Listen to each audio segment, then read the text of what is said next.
Welcome to Rooted in Our Ancestors' Dreams, the podcast where we explore the wisdom, resilience, and dreams of those who came before us and how their legacy shapes our present and future. I'm Cara, and each week we'll dive into stories, traditions, and conversations that reconnect us with our roots, honor our ancestors, and help us plant seeds for a brighter tomorrow. This podcast is about more than storytelling. It's about reclaiming our narratives, reflecting on our journey, and rooting ourselves in the dreams that carried our people forward. So grab your tea, your journal, or just a moment of quiet as we take this journey together.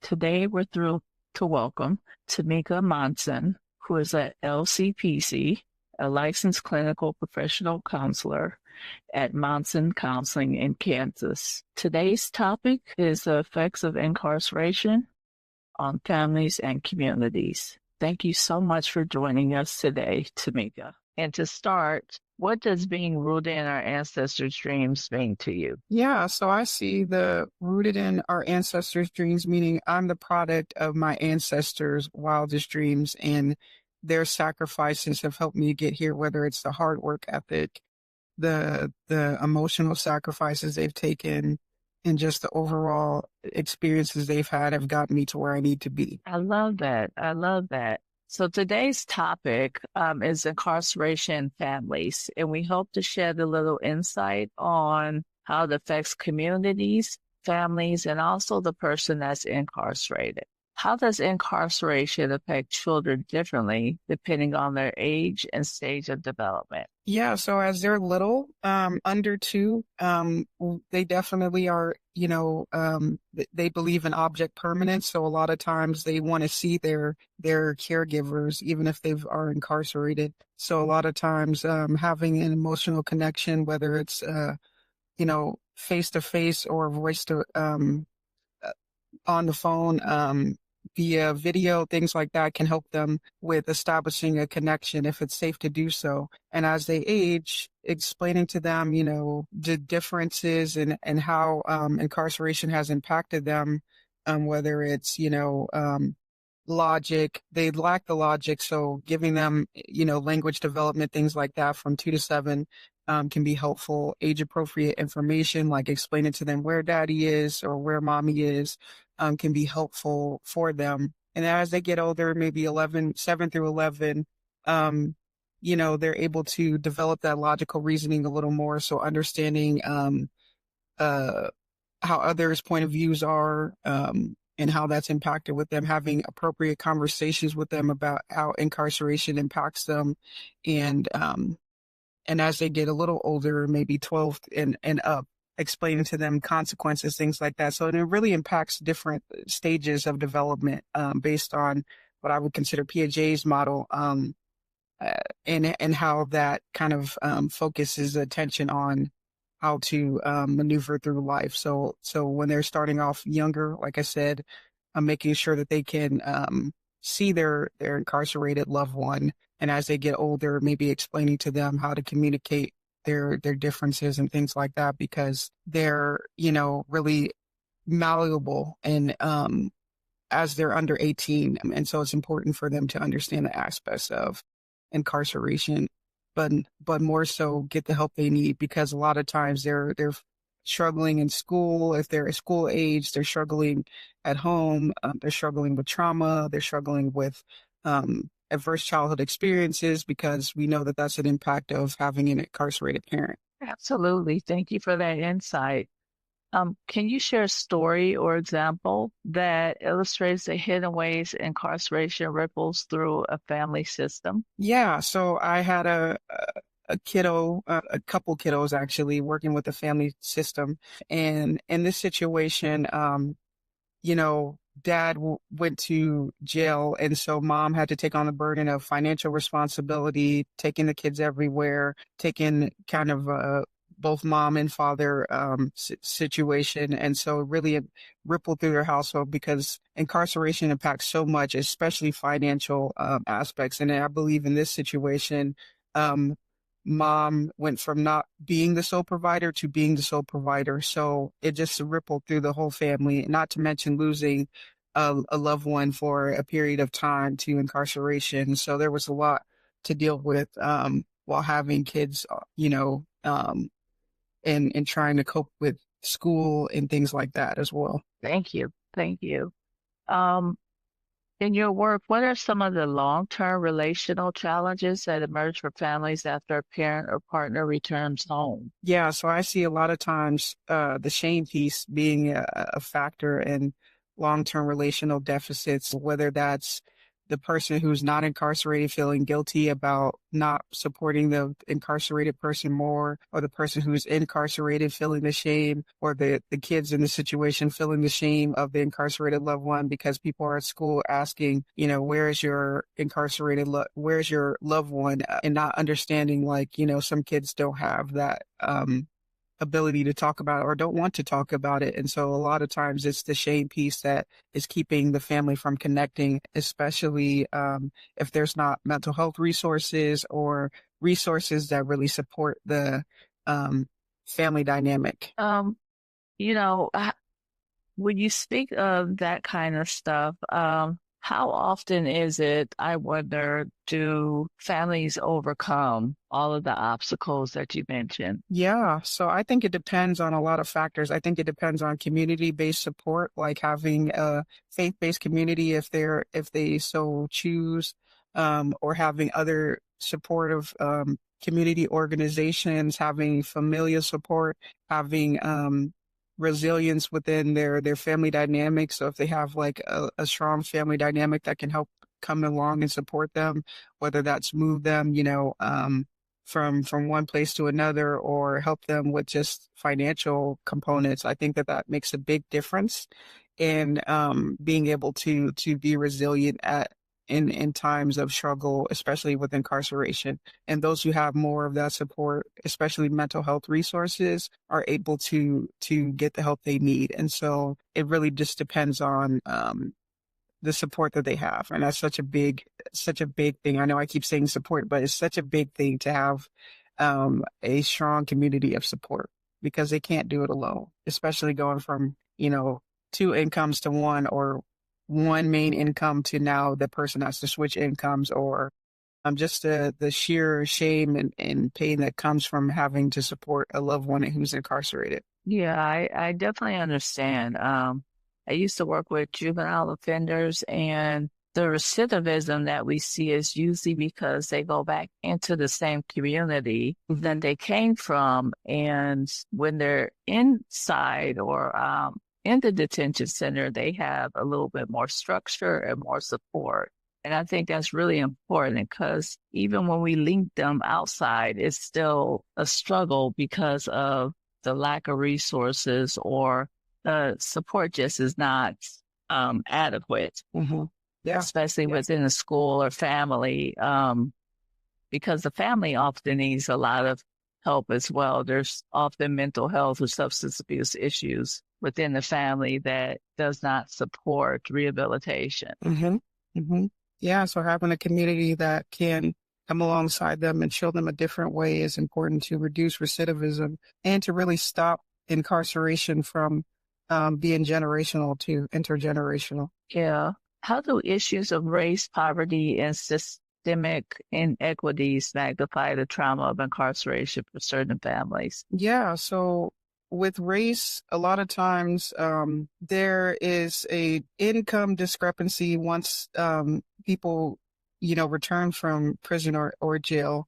They're less likely to have their income more stable.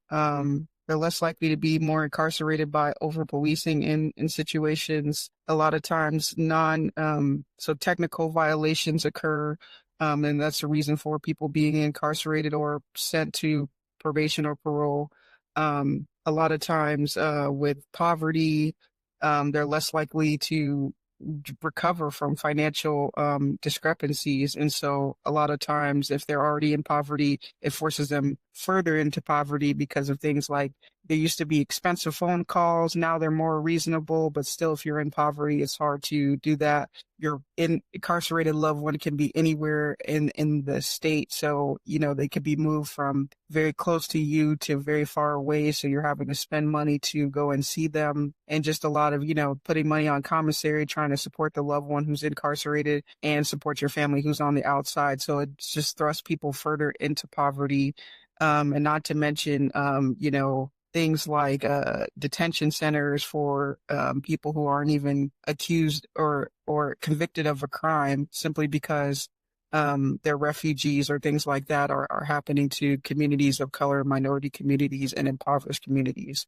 Yeah. Thank you. Thank you for that. And I also wonder, with your experience as a counselor, this may be a loaded question, but do you believe that the legal system or the correctional system has enough, I guess, empathy or understanding of these things that we talked about, like race and the poverty and the, systematic inequities? Do you think that they apply that to rehabilitation? Do you think that they have rehabilitated them enough on the inside in order for them to survive on the outside? No, and I think the goal of incarceration has been for punishment and not rehabilitation. And a lot of times that's why we see communities of color who get stricter and harsher sentences than those who are white and rich.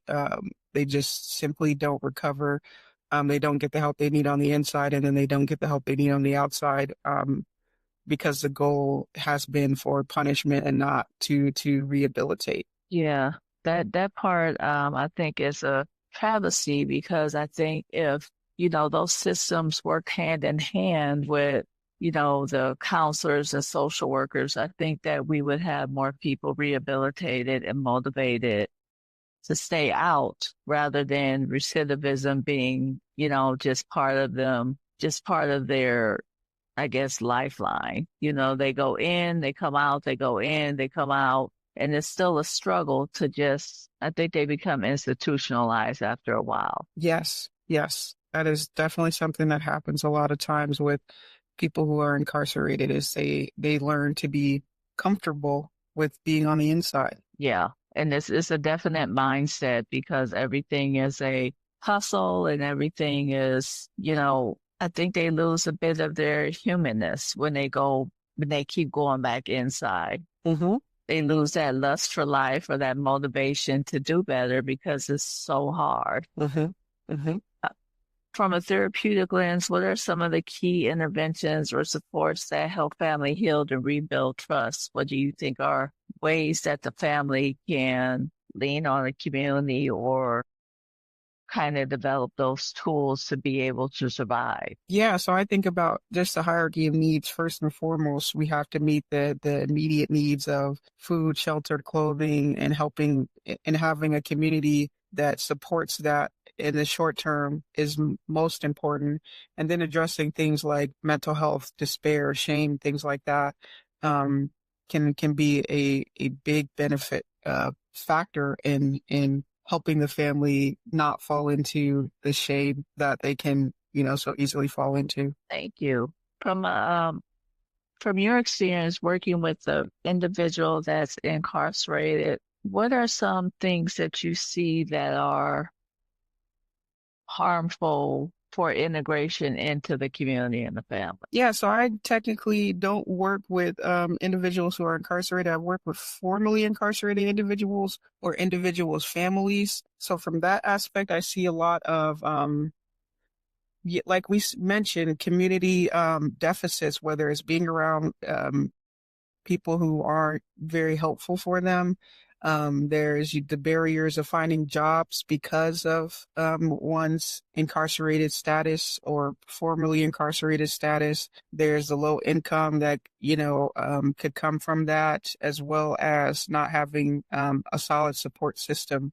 So a lot of times that can be a factor to why they struggle outside of the walls. Do you find that education plays into some of this? Yeah, and I know we talk a lot about the school to prison pipeline just in general, at least, from my aspect as a therapist and someone who's worked in education formally. And that's such a big important part of if you can't read, you can't lead, you can't do things. And so being able to read and have your mental health addressed can impact your education if you're having mental health issues, whether it's ADHD, whether it's, PTSD, different things like that that can impact your learning. So if those things aren't addressed, then it's hard to learn, and that makes it easier to succumb to the prison system. And so addressing the school to prison pipeline is definitely important. Do you feel like within your area, because you're located in Kansas, do you feel like there are enough agencies or organizations that are there to support that population, or do you feel there's lacking in funding and availability of resources, like the resources are scarce? I think that we have an interesting thing here in Kansas where I'm right outside of Kansas City. I think there's a lot more support on the Kansas side than on the Missouri side for formerly incarcerated individuals, but the work still, there's a lot of intervention being done and not a lot of prevention. And by that I mean we could be focusing on how to prevent people from going to jail or prison versus just putting out the fires when they already are incarcerated. And so I think that there are a lot of organizations, almost, there's just a lot of organizations, almost too many. But there's work being done to help these formerly incarcerated individuals. I would like to see there be more, and I would like to see there be more consistency. But there are some amazing organizations here that are helping formerly incarcerated individuals. So how can those community schools and faith-based or grassroots organizations play a role in supporting children and families? So I know you mentioned, being more available, being more integrated. Are there other ways to help these families? Because I know with children, there's a stigma that's surrounding them, but even with, I think, adults, partners, families, I think especially within the Black community, there's some parts of us that kind of maybe lend to this myth of being in jail is not really something to be proud of, but I think that we kind of have put this spin on it that it's just part of culture. Yeah. Yeah, we've kind of glorified it, is what you're saying. I think Yeah. that we have to reduce the stigma by talking about it. Where I am, I'm in the suburbs of Kansas City, and what I've seen, even with the release of my book, is a lot of times it's a scary topic for, I have a book about kids of incarcerated parents called Where Daddy Lives, and one of the things I've noticed is the book, can make people feel uncomfortable because it's talking about a topic that a lot of people would rather ignore, even though it's impacting communities in the suburbs as well as the inner city. And I've had several, clients, whether they be kiddos of incarcerated parents, incarcerated people themselves, or formerly incarcerated people themselves, be impacted by the system. And so not talking about it hasn't helped. But we definitely, I've seen more of the opposite, not necessarily glorifying it, but being afraid to talk about it. But then it becomes a token of topic in conversations, in music and media and things like that, where it's almost glorified. And so we have to get to the point where we're talking and having these conversations about, have you had an incarcerated family member? How has that impacted you? Have you had shame? And not being afraid to confront the shame. Thank you. And you mentioned a book that you had wrote. Can you tell us a little bit more about that? Yeah, so I have a book out, and I released it October 2023. It's called Where Daddy Lives, and essentially it's a book about a person going to visit their father who's incarcerated and what that looks like, and coping skills that one can develop, and also emotions that one may feel as they have an incarcerated parent. And in the back of the book, one of the few last pages, it talks about how to have the conversation with a kiddo who has an incarcerated parent. So I think it does a great job of explaining, like not over explaining to a kiddo in an age appropriate inappropriate way, but also explaining just the right amount so the kiddo can know that, what is essentially going on without lying to the kiddo. So not saying things like, daddy, is overseas, for a couple of years, but actually explaining to them what's going on. And so, yeah, it has some mental health resources in the back of the book as well. That's wonderful. Where can we purchase this book? Yeah, so it can be purchased if you're local. You can purchase from me on my website, Tamicka Monson Counseling.com. And I'll spell that TAMICKAMONSON counseling.com. Or you can purchase on Amazon. It's also on BarnesandNoble.com as well. So yeah, just different ways to purchase the book. Thank you. And if you could give one message of hope or encouragement directly to families currently navigating this reality, what would it be? Yeah, it would be to shed your shame. Having done this work and been impacted by incarceration myself in terms of a family member being incarcerated, I know that, shame is such a big, important part of it. I've talked a little bit about it in this session, but want to make sure people know you can shed your shame. You don't have to hold on to whether it's something you've done or something someone else has done. You can shed your shame and focus on life outside of incarceration. Thank you. Thank you. As we close, we want to leave you with this thought. You are living proof that your ancestors' dreams were valid, powerful, worthy. And remember, as we walk this journey together, we are planting seeds for those who come after us. Let's root ourselves in hope, healing, and a vision for a brighter tomorrow. Thank you for joining us on Rooted in Our Ancestors' Strength. If this episode resonated with you, please share it with someone who might need it. And don't forget to subscribe, leave a review, and follow us. Let's keep this conversation going. Until next time, stay rooted, stay inspired, and keep dreaming. And thank you so much for shedding light on this very important topic, Tamicka. And can you give us your email address and how we can contact you if you're accepting your clients, what the procedure is? Yeah. So the easiest thing to do is go to my website, TamickaMonsonCounseling.com. Again, I'll spell it out, TamickaMonsonCounseling.com. Or you can reach out to me at Tamicka@TamickaMonsonCounseling.com. Thank you so much. And until next time, stay rooted.